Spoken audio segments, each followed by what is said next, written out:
news of the day. Mr. Zimmerman, have you made a decision as to whether or not you want to testify in this case? With values that never die. There are certainly a lot of controversies or scandals brewing right now when it comes to the Obama administration. This is American Heartland with Dr. Grace. Dealing with the federal government is not always high-tech, and it's not always user-friendly. The stories that matter. This is a massive escalation in the tension here in Egypt. The issues that count. I don't know why the media tries to make this into a sensation.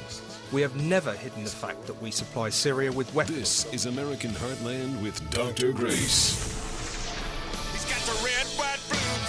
Welcome to American Heartland. You're listening to Dr. Grace, the editor of Politics and Culture at worldtribune.com. What a week it's been, and there is one word for the activities on Capitol Hill this week: betrayal.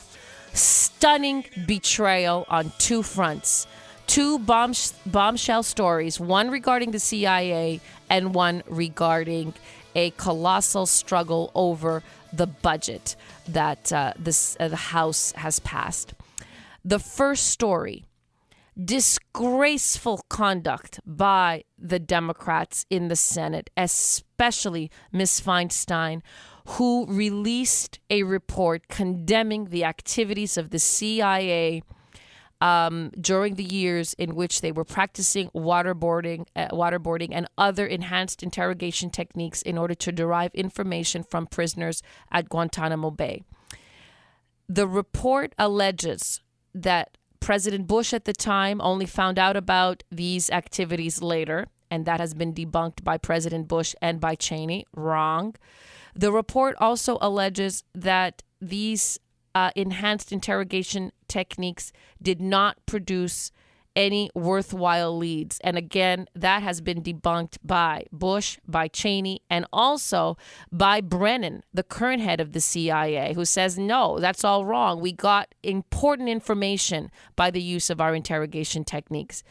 The report did not even interview those who had been a key part of the program, and it has been roundly condemned by members of the CIA. It has also been denounced loudly by Republicans on the Hill. And I have to say, in my history, my many years of covering Capitol Hill, this is one of those moments where it seems to me that our republic is disintegrating. If you want to know what the last days of the Roman Empire looked like, this is it. Because what this report does is it lays bare some of the key techniques that our clandestine services have used. How dare they do that? How dare they do that? So much of what is done in order to keep America safe must remain secret. And that is a matter of mere patriotism. What good does a report like this do? This is a profoundly anti-American report, and all of the operatives at the CIA who feel betrayed are right to feel that way. They have been thrown under the bus with this report. How do you think that information is retrieved? How do you think it was possible for them to identify the courier that led us to capture Osama bin Laden, America's public enemy number one? How do you think it's been possible to keep America safe for 13 years? We have not had an attack of massive casualties since 9/11. How do you think that happened? By mere magic? And what both parties used to understand, what used to be common sense, is America does not need to air its dirty laundry in public. For the sake of our security, some things have to be kept quiet. So what good is a report like this, which identifies some of the techniques that were used, some of the techniques which are, of course, they're very humiliating to the prisoners? Why does the world have to know this? Why do our enemies have to know this? Of course, it's going to fuel attacks on American interests. Of course, it's going to fuel more anti-Americanism around the world. This is one of the most brazen unpatriotic acts that I have ever seen. The release of this report is irresponsible. It's reckless. It's dangerous. It makes very little sense. I speak for so many Americans who say that this is outrageous, and we want our public officials to do better. We have branches of our government, whether they be the military, whether they be our clandestine services, that require discretion, and they require our support. And a report like this is not only full of inaccuracies, and it's an obvious hit job, but it's disgraceful because it demoralizes those who work for America's best interest, and it puts us all at greater risk. Shame on you, Senate Democrats. You've hit an all-time low with this. And the betrayal on Capitol Hill it seems like it was a roundtable of betrayal this week, because I think I'm equally outraged at Republicans for a different reason. We just went through an election where, because of conservative support, because of Tea Party support, the House will have, going into 2015, an even bigger majority, and we have a majority in the Senate. Which means what? Which means we have power. And what was this power supposed to be used for? It's supposed to be used to stop Obama in his tracks from radically transforming this nation. In particular, the people have spoken. We don't like Obamacare. We don't like unlawful immigrants in this land. We don't like executive amnesty. We don't want any of these things. And we want you to use whatever power you have to stop the president. And don't act like cowards when we have given you more power. The biggest lie that the media is perpetrating is that the previous government shutdown, which Ted Cruz led when he was lambasting Obamacare, that this was devastating to the Republicans. What a lie. How could it be devastating when we just had one of our greatest electoral victories?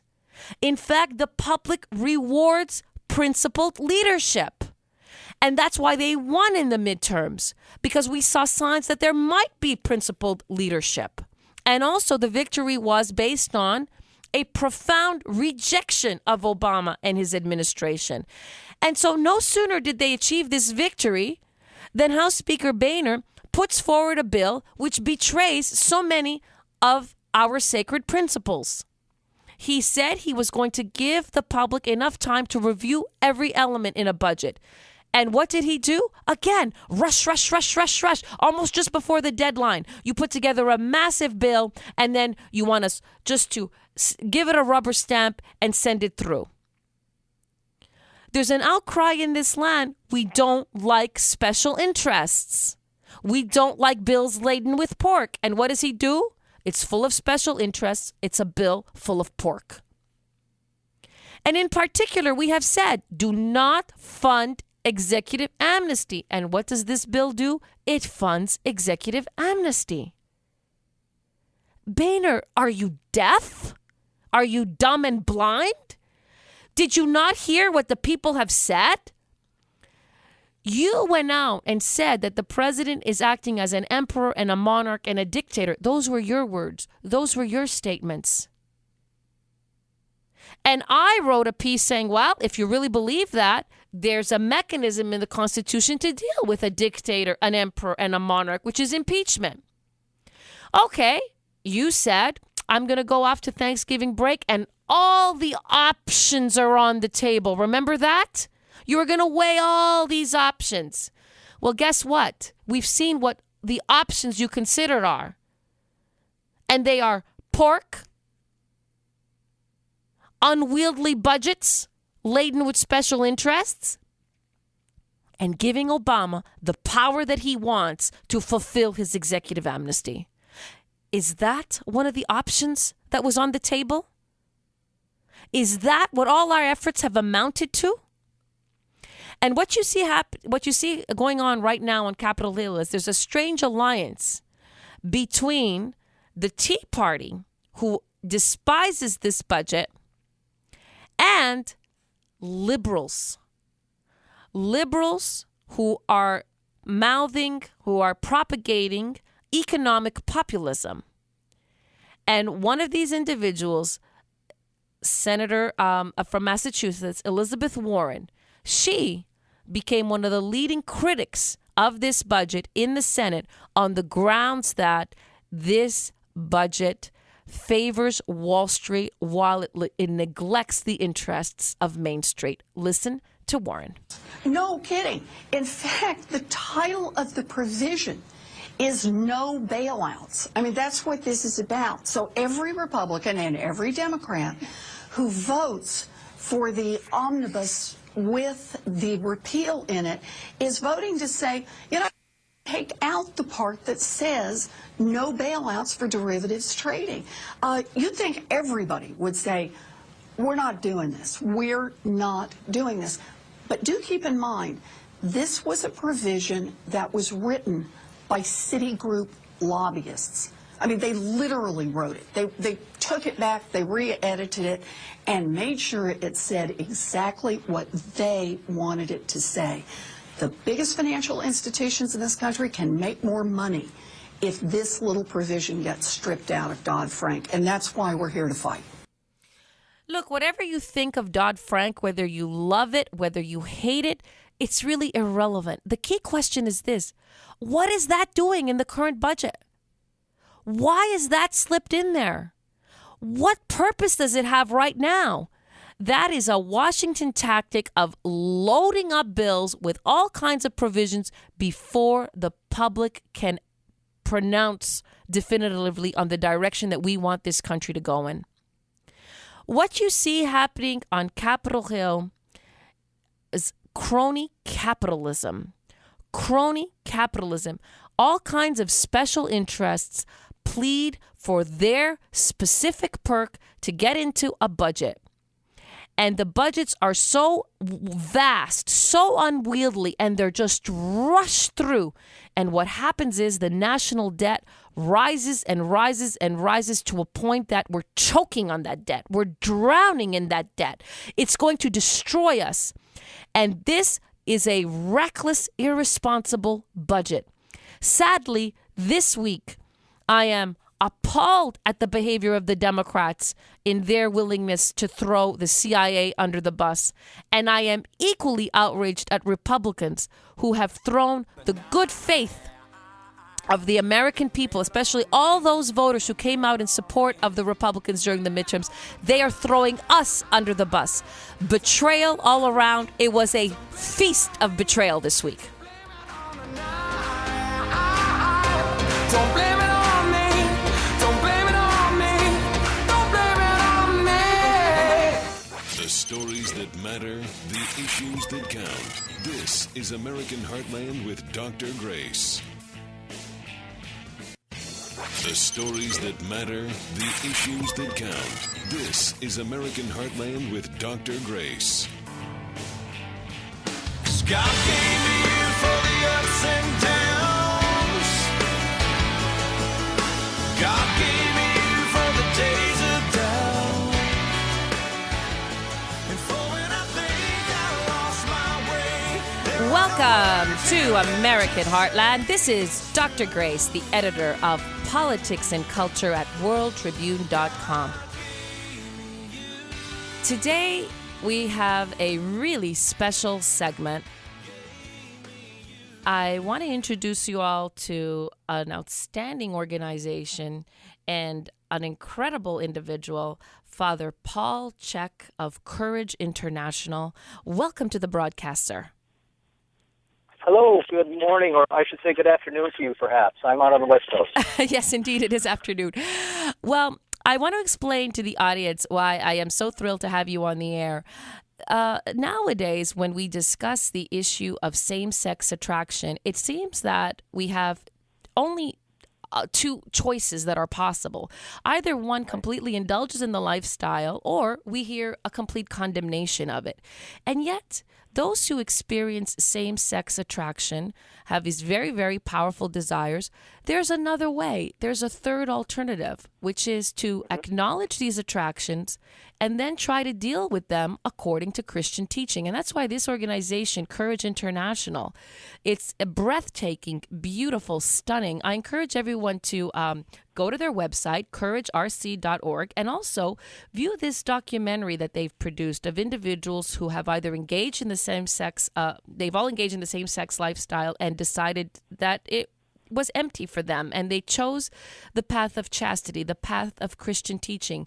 That documentary is called Desire of the Everlasting Hills, and it is unbelievable. It is really powerful. It's the most impressive thing I've seen all year, and I see a ton of movies, a ton of videos. This is the thing to watch in 2014. So, Father Chuck, tell us how this organization came into being and explain to the audience the nature and scope of your work. Okay, well, thank you very much for that kind endorsement of our film. We're very proud of it, and we're very proud of the three people who offered themselves with great humility, courage, and generosity to tell the story. Courage, as an apostolate of the Roman Catholic Church, begins in the heart of one of the successors of the apostles, that is to say, a bishop, the Cardinal Archbishop of New York, Terence Cardinal Cook, back in 1980, and for reasons very much that I think you outlined a moment ago, that there are people who feel close to the church, who have a sense of God's grace working in their lives, and they want to come to understand themselves better in the light of grace. And while they hear the voice of the culture and while they feel perhaps a pull in a certain direction in terms of their sexual attractions, they have a sense that something else will better help them to live a fulfilled life. So Cardinal Cook began the apostolate in the Archdiocese of New York, and now we figure we're in maybe half of the 200 dioceses of the United States and maybe 15 countries overseas, trying to very practically and personally help the people that you have described so well. Yes, and you have 100 chapters in the U.S., and now it's become an international organization, correct? That's right. Because, again, we would say that from the standpoint of our shared human nature, the desire to live a fulfilled life according to chastity is something that's not just particular to Catholics or even Catholics in the United States or even particular to Christians. It's something that's common to all people, although, of course, today perhaps a little bit more of a challenge to see and to live. Yes, indeed. Now, Father, perhaps you could answer this question for me. I am a practicing Catholic. I am a pronounced, outspoken Christian in everything I do and everything I say. And yet I'm amazed that in the homilies of the church, for example, the issue of sexuality is never mentioned. And yet the culture presents these images every day, every minute, every hour. We are bombarded with this sexual lifestyle, and the church is largely silent. Yeah, well, you raise a great question, and I'm glad that you have. My answer is going to be inadequate, but I'm very happy that you brought it up. Here's what I might propose to you. When we think about sacred scripture, when we think about the message of the gospel, it's very easy to see that things like mercy and redemption, salvation, grace, are part of the good news. A little bit more difficult for many people, and it would include clergy, I'd have to say, is to see that chastity is part of the good news. In other words, to live a chaste life according to one's state in life is something that brings peace and fulfillment. I think that there is a lack of confidence in that, institutionally, let's say, not in the Church's magisterial teaching. It's clear enough, and certainly there was no confusion in our Lord's mind because he spoke about it. But we have lost some of our confidence that virtue is possible to live, and that it is something that brings people to a greater sense of peace and understanding about themselves. One of the terrible things about the promiscuous culture that you pointed out, Dr. Grace, I think is a sense of loneliness. I mean, I think we have more physical intimacy today, probably than ever in human history because of chemical contraception, but I think we have a heck of a lot more loneliness, and I think that's deliberately traceable to unchastity. And I'm talking about all people, not just the segment that Courage tries to assist. Right, and we used to refer to sexuality as being intimate with somebody. And when you think about how it's practiced today, it seems to be the opposite of intimacy, because if you render sexuality common, it's no longer a form of intimacy. It's just a form of the common marketplace, you might say. Yes, I have a friend who says there's nothing more public than what goes on in the bedroom, and I think he's right. That's certainly the way it's become today. Right. So the struggle to be chaste, and actually even the word chastity, we hardly even hear of it. We don't. Yes. It's hardly ever mentioned. I think we should even begin by explain what it is and explain how even married people are called to be chaste. Well, good, and I'm glad you've asked that question too. When we think about any virtue, in this case we're talking about chastity, but we could be talking about temperance or justice or any of the virtues, one piece of the virtue is to restrain an impulse that's in us to do something that's harmful or self-destructive or selfish. That's one piece of the virtue. It means I'm going to restrain an appetite that I could have that would hurt me. I mean, when it comes to overeating or drinking, that's easy to see, and no one's arguing with church teaching in that regard. But the greater part of the virtue is that self-possession and self-forgetfulness that leads me to give myself in a generous way to someone else. So chastity addresses itself particularly to the sexual appetite, but not just that. It's that human heart, not just restrained, but possessed and understood, and then that forgetfulness that says, let me think about someone else first and how my actions will affect them. And we know that that's something good because we admire that in other people, even if we sometimes find a hard time living it for ourselves. That's right. And yet nowadays the word chastity is almost synonymous with being a nerd or a geek or something weird, something strange. There's something wrong with you if you value chastity. You don't seem to be within the norm, or you're a prude of some kind. That's right. And yet I think we could say universally that people want to be loved by a pure heart, which means that they know they're loved for who they are and not just for what they can do, especially in the sexual realm. So chastity is something that preserves that desire that we have to be drawn into someone else's life, not because of action, but because of existence, because of someone is already good in themselves. And I think everyone wants to be loved by a pure heart. So we can see it even if we have trouble living it. Mm-hmm, indeed. Now, talk to us more specifically about same-sex attraction and what is recommended. How do you minister to someone who comes to you and says, Father, I have these very, very powerful drive. I'm just attracted to someone that's my own sex, and I don't know what to do about it. Right. Well, and certainly we do try to assist people in that way, and I would never doubt or gainsay someone's experience. But my opinion, after working in this field for about 10 years, Dr. Grace, would be this. Homosexuality is not really first about sex, and it's not even first about relationships. I think it's about a misperception that someone has about their own identity. I would want to suggest to something that what defines you is not your sexual appetite or your sexual interest. Certainly, as a Catholic priest, I want to say what defines you is you are a child of God. You have been redeemed by Jesus Christ. You were invited to grace in this life and glory in the life to come. These are the things that are inherent in your dignity. You have this other part of you that may be pulling you off course from the standpoint of Scripture and our human nature. But let's think first in terms of who you are in your dignity. I think people really need some reassurance and some clarity about why they are good and what is the foundation of their personal dignity. That's where we begin. Right. So basically, and I've spoken about this, I've even written about this, essentially we have a society that tells us that, in fact, you're defined by your sexuality. So if you are a homosexual or a heterosexual, these things define you.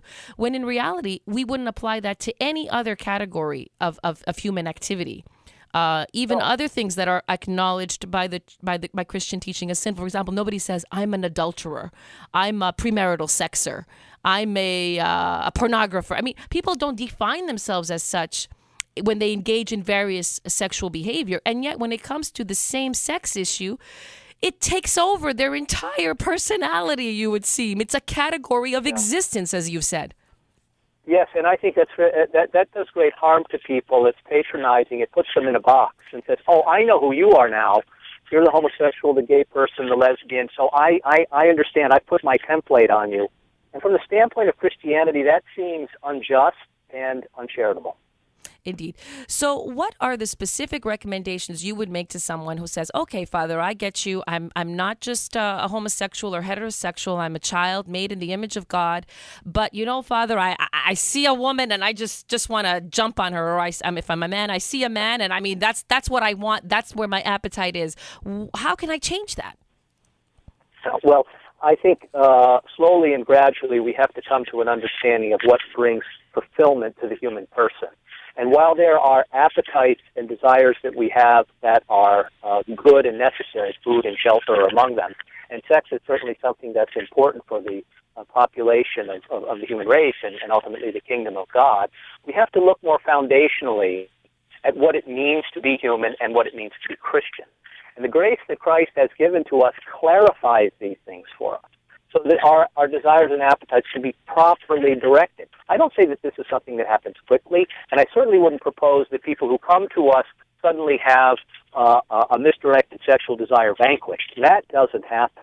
But over time, and with fellowship, with friendship, with the kind of support groups that we have, with the action of God's grace, many things can be clarified, and people can persevere and can find a greater sense of peace if they're living in a way consistent with the way that Christ taught us. Right, and your organization borrows from the 12 steps of Alcoholics Anonymous.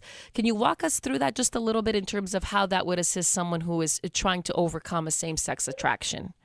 Yes, we do use those, Dr. Grace, and I'm glad you also brought that up, because I want to make a distinction here. Some people suggest that our use of the 12 steps is an indication that the Catholic Church believes that everybody with a homosexual inclination is a sex addict. We don't believe that at all. What we find is useful about the 12 steps, and for those who know them will understand immediately what I'm talking about, it helps in a greater sense of self-knowledge. And then that self-possession I spoke of before. It's an inventory, and then moving from an inventory to practical steps that help to liberate someone from an unruly appetite. So that's where the 12 steps can be very fine. But we have goals that are part of our organization that are really our charism, things that have Jesus Christ at the center, which really specify the apostolate as an apostolate of the Catholic Church. Awesome. And can you tell us a little bit about your own personal vocation as one that has taken on this specific ministry? Well, I'm a former military man. I was an officer in the Marine Corps before I went into the seminary, and one of my favorite figures in the gospel is the centurion. You remember that scene. In fact, we use his words at the Mass, "Lord, I am not worthy that you would enter under my roof." And he is one of the people in the gospel that Jesus admires, and admires for his understanding of obedience and authority. So I got a letter in the mail one day that said, "Dear Father Check, we don't have a group that helps people with same-sex attraction to live chaste lives. Can you help them? Sincerely yours in Christ, your bishop." I mean, my bishop wrote to me to do this. And I thought, well, the centurion is not just a man that I should admire. I really need to imitate him. So I knew something about this question, but not really a lot. But in obedience to the church and trust in my bishop, I was happy to take it up. And I started learning what I know now from the people who come, who tell us their stories. That is really where my education began. I think you're going to have one of those good people on your show soon, and they have been a source of enlightenment and grace for me. And so I'm glad that the church asked me to take on this work. Fantastic. And indeed, we do. We have a testimonial coming up in the next segment, and we're also going to be discussing in greater detail the documentary that your organization is promoting, Desire of the Everlasting Hills. Thank you so much, Father Check, for enlightening us. The organization is Courage International at couragerc.org. Check it out and stay tuned for the testimonial of Dan.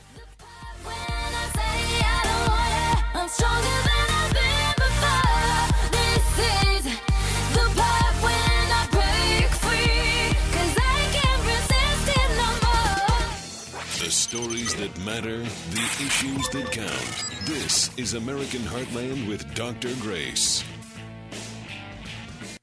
This is American Heartland with Dr. Grace.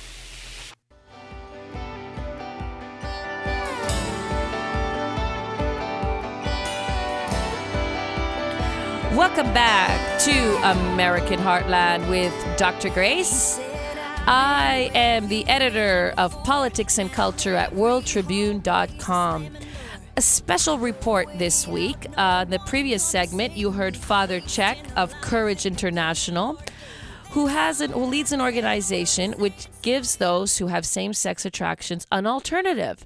As I said in the previous segment, nowadays, if you have a same-sex attraction, you believe, from what the popular culture tells you, that either you have to live that lifestyle or completely deny that those impulses even exist. Well, there's an alternative, which is to acknowledge that they're there and to nonetheless try to make peace with them in a Christian manner, going forward in this life as a practicing Christian. So this organization has put forward a documentary which consists of testimonials by 3 individuals who participated in a same-sex lifestyle and who ended up finding it to be insufficient. They had a sense of loneliness and emptiness. The documentary is called Desire of the Everlasting Hills. I recommend that you all watch it. It will give you tremendous insight into those who have very powerful same-sex attractions. Listen to a small snippet of this documentary.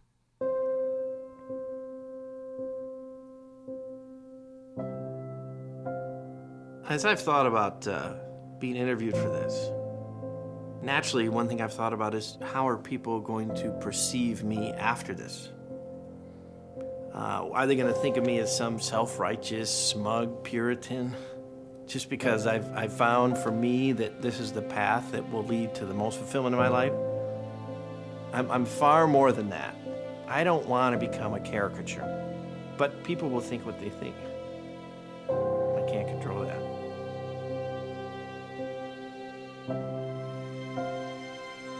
It's kind of a human thing to do, to just look at other people and assume things about them. For me, this is my journey. Nobody else is going to have the identical experience. And so you can choose to believe or not believe my experiences are true and valid. That's okay. I'd just ask you to keep an open mind. Consider that it might be possible that this is a genuine, authentic experience and that it's possible for more than just me. Whether you have same-sex attractions, whether you are actually practicing the same-sex lifestyle, or whether you just want to understand fellow human beings a little bit better, I strongly urge you to see this documentary. And here today, we are so fortunate to have Dan, who is featured in the documentary, who provides his testimony. He's going to also give us insights. Welcome to the broadcast. Hey, thanks so much for having me. I'm glad to be on with you, Dr. Grace. I am so thrilled to have you. And can you give a sense to our audience of what your experience has been as somebody who has struggled with same-sex attraction? Well, my life, as I think about the map of my life, I never imagined that in my early 40s that I would be speaking on a radio show about this part of my life that it's usually just a very private matter. But for me, I grew up, I was Catholic and baptized Catholic. I grew up with a religious background and really believed that I would be married and have a family. But I found myself, at an early age, attracted to other boys in my class. I remember when I was in the first grade, and the world would say, well, that means that you're born gay, but I really have looked to the truth of who I am as revealed by my body. We like to think today that the body doesn't reveal truth about our sexual orientation, but I really subscribe to the belief. I look in the mirror and I say, I'm a man, I'm made for women. So I was living with this disconnect, but I didn't have some label to identify myself. We live in this culture today. I was born in 1970, and we live in this culture today that says, if you're in the first grade and you find yourself attracted to boys, you're watching TV, and, well, you label yourself as gay at that point. I didn't think of myself any differently than the other boys around me or my parents or my uncles or my brothers. I just noticed that I had this attraction to boys. I wondered if other boys had attraction to boys, but I expected to be married and have a family and grow up that way. I believed in God and the commandments and trusted that. But as I hit adolescence, became even more confused where all these desires kind of come at you. And I would pray to God. I said, well, will you take away these attractions or at least bring me a woman that I would be pleased, that I could share my life with? But those answers never really seemed to be answered. I didn't know what to do with that. And then, in high school is kind of when I became aware of the gay culture, gay community, and quite frankly, I didn't find it compelling. I didn't find it a desirable thing to pursue. I didn't like gay pride parades or the idea of that flamboyance that I saw on TV and college and things. It didn't feel right to me. And but I followed God as best I could. but he didn't seem to be answering my prayers and didn't seem to make me be happy the way I expected to be happy, and I didn't really find myself attracted to women. I would go on some dates, but so I finally turned my back on God. I said, "Forget it. I'm gonna live out my life." I found a guy to date. You know, I had some encounters with some guys and thought I was going to share my life with another man. Right. So before you did that, I found it quite compelling in the documentary. You actually made a conscious decision. You said, well, God, you don't have the answers for me, and I'm going to turn my back on you, and I'm going to go forward and try this lifestyle. Yes. And in fact, you know, I couldn't deny that God exists, and I couldn't really buy what is called affirming theology or, you know, revisionist theology that says God blesses a sex outside of marriage between a man and a woman. I just couldn't wrap my head around that. So I just willfully turned my back on God. And, you know, there's a basilica in town, and I would flip at the bird. I was so angry. I was just, God, you have nothing to do with my life, and I don't like care. God let you down because He didn't give you the answers that you were asking for answers, and you didn't perceive that you were getting those answers. That's exactly right. And but I you know, as a believer, I look at the story of the prodigal son, and I find myself, I'm now Catholic again and reconciled with the Church, and I love the Catholic Church. I love the Catholic Church's teaching on homosexuality. I actually came into the Church because of the truth I found there. But the story of the prodigal son, I find the first step to come actually back into relationship with God is sometimes leaving God. You know, the prodigal son turned his back on his father who loved him, and he had to walk away and live out the way that he thought freedom would be. Mm-hmm. And that's what I did. And it wasn't until I realized that it's God's commandments that actually are the bounds through which I'm going to live a free life. I thought that was a really beautiful part of the documentary when you found a passage in a book that you were reading, and it's the commandments that lead you to the blessed life. And there was that was an epiphany for you. You decided that you were going to walk away from the gay lifestyle and try to lead your life according to the commandments. That's right. And I mentioned that I was baptized Catholic, but my family became Protestant. So I had never been confirmed, and this was St. Clement of Alexandria. I read that commandment, and he was talking about sexuality back in the 2nd century. And, you know, nothing's new under the sun. St. Clement of Alexandria, he wrote about women marrying women in the 2nd century. In you know, we think that same-sex marriage is novel. Well, there really is nothing new under the sun.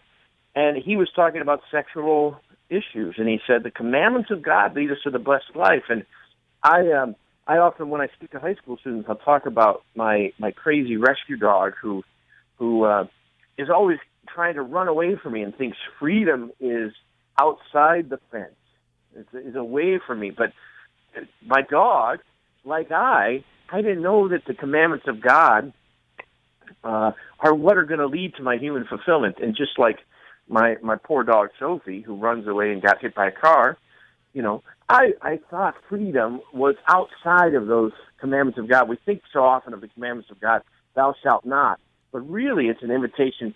This is the way to live a truly human life, a truly freedom and fulfilling life. So yeah, that is a really powerful message for me. I bought this lie that freedom meant doing what I want to do in the way I want to do it, with whom I want to do it, whenever I want to do it. And that's just a lie that's compelling and has sucked a lot of people in. That's right. And Dan, I really commend you for your courage to speak on this topic. I think we need a lot more frank discussions of this nature. Can you tell us a little bit, when you were actually experiencing your same-sex lifestyle, what were the moments where you began to realize, you know what, it's not really working for me? What was that process like? Well, you know, I look back on that life, and it was just a life of really quiet desperation, a seeking for fulfillment. And it comes back to St. Augustine, I think, who you know, his prayer was, Lord, give me chastity, but not yet. And he was, you know, and that he talks about the God-shaped void in all of our lives. Well, I was trying to meet that in a relationship with a man, and that was never going to be fulfilling. And so, there were, I got into some addictive behaviors, and, pornography became a real millstone around my neck, and it was uncontrollable, and at times, just talking to guys online, just this quiet desperation of trying to reach out to somebody, and then having some random encounters with guys, which are exciting for the moment, and then, there is a huge amount of promiscuity in those who adopt a gay identity, and they talk about, if you don't have Mr. Right, well, you at least have Mr. Right now. Right. What would you say, let me play devil's advocate for just a minute. What would you say to those who say, well, Dan, I'm just going to talk now as a non-Christian for a moment, just to play devil's advocate. The problem you were experiencing, really, your sense of desperation, was you were just not willing to accept who you really are. You were just not willing to accept that, look, you're attracted to the same sex, period, and it's society that makes a big issue of it. And if you just free yourself from that social construct, you would have found peace and happiness in the lifestyle. What's your response to that? Well, I would say that I did try that. I mean, I did. When I found a guy to date, I dated a guy for a year. I thought I was going to share my life with him, and I was at a point where I was ready to kind of come out to everybody. And then, lo and behold, if you watch the documentary, out of the blue, I found myself attracted to a woman, which was very confusing. It made me go around the basilica twice. And slip off the basilica twice because God was rocking my uncertainty. But I did, I went to Chicago, went to Boys Town, and was in, went to the gay clubs and things. And but my answer to that is that, look at even somebody like Dan Savage. He's got a partner, and he's a sex columnist, Savage Love. And what did he have to write? He said, well, my partner needs to be, we're monogamish. We're monogamish.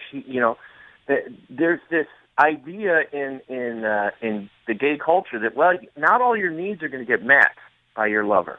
And so we have to be open and generous. Well, what kind of love is that? What kind of sacrificial love is that?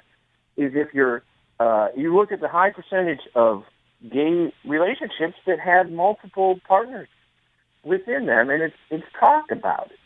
Well, that doesn't lead to human fulfillment, and there's something amiss there. Of course, there's infidelities in heterosexual couples, but not nearly to the extent that there are in the gay community. That's living a lie to say, oh, well, you know what? I find myself unsatisfied in this. Well, the reason sex is unsatisfying in a gay relationship is it's being used incorrectly. There is a design to the human body. I say this to high school kids. I say, Cosmo magazine or Men's Health magazine every month has 75 sex tips, And why do they keep selling those magazines? Because everybody's using it wrong. They don't know how to use sex. And the place where you're going to find fulfillment concerning sexuality is under the guidance of the Catholic Church, which recognizes the truth and dignity of the human person and of the design of sexuality. What is it for? If my body tells me that my sexual orientation is for a woman, and if I want to have human fulfillment, I'm going to use my sexuality in the same way I would look at the rest of my body. I don't eat at Thanksgiving a meal simply for pleasure.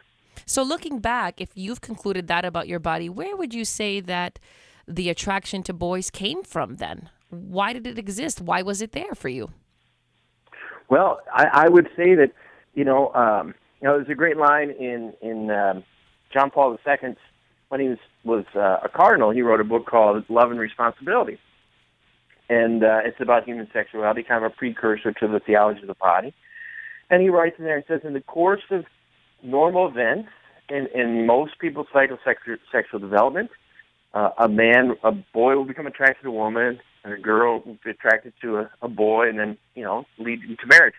Well, we live in a cause and effect world, and certainly homosexuality has a root. And in my life, I look at it as a multiple layered thing. I felt a lot of rejection from female peers when I was growing up. Women kind of became terrifying to me, and the guys that they were attracted to became I envied them. Mm-hmm. Well, you've provided such a nuanced, detailed, intriguing, and sympathetic portrait of your struggle. We will be honored to have Anne. We thank you so much for your candor, your honesty, your laying your life bare, and to give a response to how you feared that you might be seen as self-righteous, smug, or puritanical. Not at all. I consider you brave, and I applaud you for your courage to speak out. And you've certainly enlightened me, and I hope the same for our audience, both those who know people with same-sex attractions or those who are struggling with them. Thank you so much for being on the broadcast with us. This is Dr. Grace, upholding values that never die. He remembered the thief. This is American Heartland with Dr. Grace. The stories that matter, the issues that count. This is American Heartland with Dr. Grace. Shut up, just shut up, shut up, shut up, just shut up, shut up, shut it up, just shut up, shut up, shut up, just shut up, shut up, shut up, just shut up, shut up, shut up, just shut up, shut up, shut it up, just shut up, shut up. Welcome back to American Heartland. This is Dr. Grace, and we are in a fan favorite segment of the show. We find someone every week where we want to say a heartfelt, collective, just shut up. This week, President Barack Obama has not only issued his illegal executive amnesty, but he's still trying to defend it. Last week, I pointed out that even the Washington Post has denounced it as unprecedented and as unconstitutional. You would think, sir, if you're going to do something illegal and unconstitutional, you would, after a certain point, be more discreet about what you're doing. Instead, he is brazen. And what he finds is that he is not even getting applause and gratitude from Hispanics. Hispanics, as I predicted, they're saying this provision that he has provided doesn't go far enough for them. It doesn't give them enough security. And also, they're asking a key question, and it's a really good question. If, as the president had said for years, it would be illegal for him to do something like this, and then he suddenly goes ahead and does it and then says, well, wait a minute, now it's legal. Well, the question is, well, if it is legal after all, why didn't you do it sooner? And to his shock and surprise, he is getting greater and greater wrath from Hispanics, anger from Hispanics. Listen to this interview with Jorge Ramos from Fusion Television. Roll it. But if you, as you're saying, you always had the legal authority to stop deportations, then why did you deport 2 million people? Jorge, we're not going to. For 6 years you no, did it. You listen, destroyed Jorge. many families. Jorge, deported in chief. you called me deported in chief. I did not. But let me say this, Jorge. But you could have stopped that. No. That is not true. Listen, here's the fact of the matter. You could have stopped them. Jorge, here's the fact of the matter. As President of the United States, I'm always responsible for problems that aren't solved right away. I regret millions of people who didn't get health insurance before I passed health insurance and before I implemented it. I regret the fact that there are kids who should have been going to college during my presidency, but because we didn't get to them fast enough, they gave up on college. The question is, are we doing the right thing, and have we consistently tried to move this country in a better direction? And those like you sometimes, Jorge, who suggest that there are simple, quick answers to these problems. You know, he's just dodged the question there. The question is, if it's legal now, why wasn't it legal in 2008? And if you look at it from the Hispanic perspective, why then were so many families separated if it's been legal all along? And tacitly, he's trying to say, hooray, hooray, don't you get it? I did something illegal for you guys. How come you guys aren't more grateful? I mean, why are you bringing so much attention to this obvious, flagrant contradiction? You know, President Obama, when you're going to lie repeatedly, the best thing to do sometimes is to just quit while you're ahead.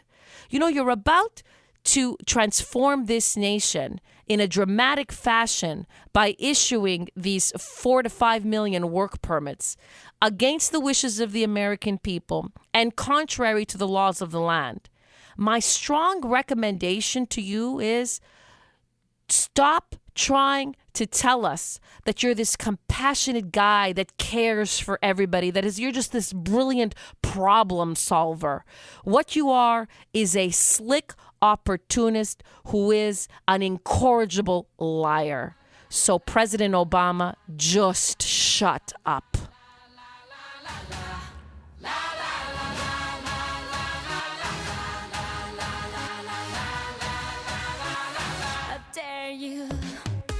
And now to our mailbag. Every week, we want to hear from you. Please write to me at valuesthatneverdie@hotmail.com.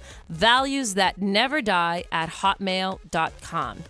We have a letter here. Rick from Foxborough, Massachusetts. Dr. Grace, a few weeks ago, I accidentally stumbled on you on WRKO and thought you were fabulous.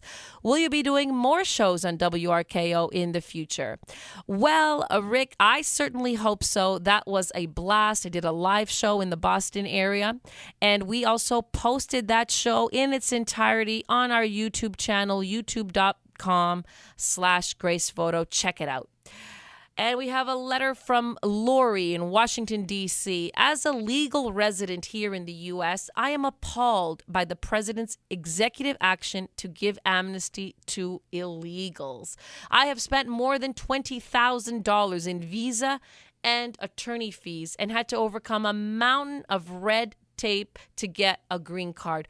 Kudos for giving voice to foreigners like us who respect American laws and have come here legally. Well, you're 100% right, Lori. The president pretends to be compassionate when in reality, like so many liberal policies, this executive amnesty is the height of a lack of compassion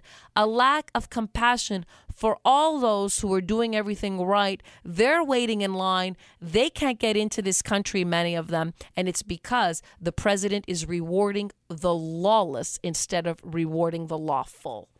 We have a letter, Juanita from Rio Rancho, New Mexico. I'm proud of President Obama and his compassion for the Hispanic community and those struggling to make a better life for themselves and their family.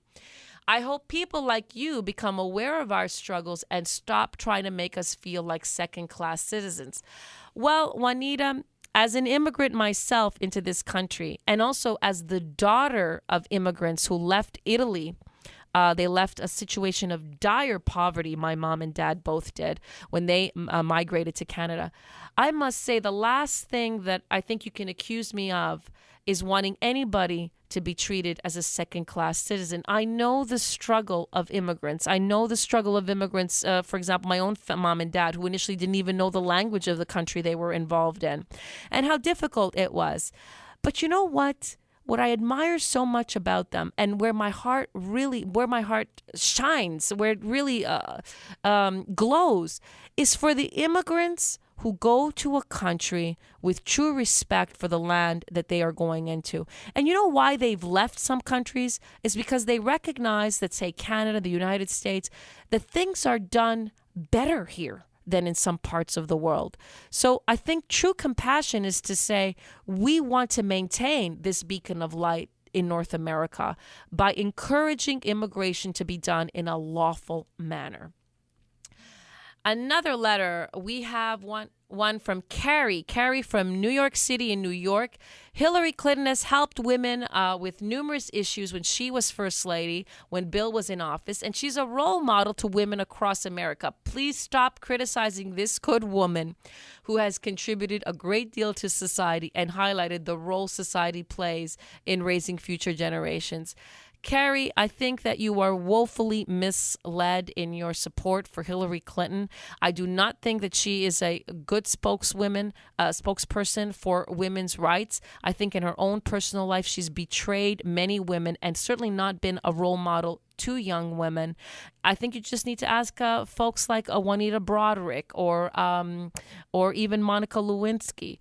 What do they think of a woman like Hillary Clinton? You see, we are tested in our private life, and what we do in private speaks volumes about who we really are. And Hillary Clinton is no support to victimized women. She's no supporter to victimized women. You're listening to Dr. Grace every week, upholding values that never, never die. Well, if you ask me where I come from, here's what I tell everyone. I was born by God's dear grace. This is American Heartland with Dr. Grace.